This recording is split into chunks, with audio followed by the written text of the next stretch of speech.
Donc je vais continuer l'histoire de l'album Les 3 grains de riz. Donc petite sœur Lie, en allant sur le chemin du marché, a rencontré des animaux. Elle leur a donné du riz. Elle a ensuite rencontré un dragon. Elle lui a également donné du riz. Mais ce dragon s'est fâché, il voulait tout son riz. Et du coup, il a craché des flammes et il a craché de l'eau sur petite sœur Lie pour la noyer. Je vais vous lire maintenant la suite.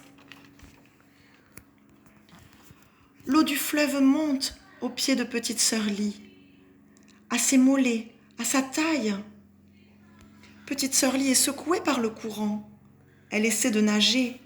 Elle lutte pour ne pas se noyer.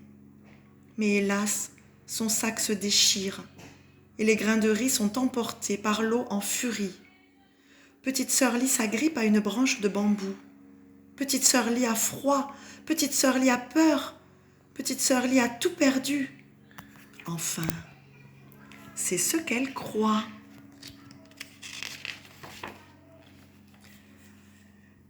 Mais le canard sauvage passe au-dessus d'elle. Petite sœur Lie, pour toi j'ai gardé un grain de riz. Et il le crache dans l'eau en chantant. Petit grain de riz, efface les ennuis de petite sœur Lie. Au contact de l'eau, le grain de riz grossit. Il se transforme en un bateau de nacre.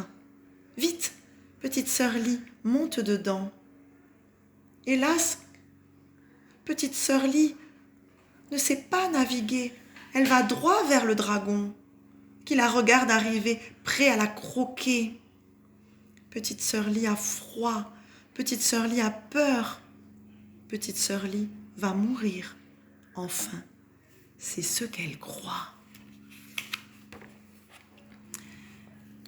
Mais le panda surgit à travers des branches de bambou.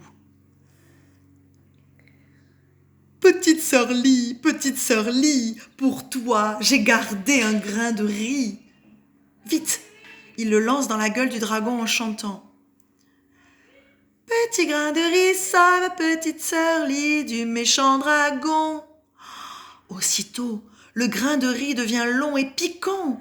Il se transforme en une immense épine qui fonce comme une flèche et vient se planter dans la gorge du monstre.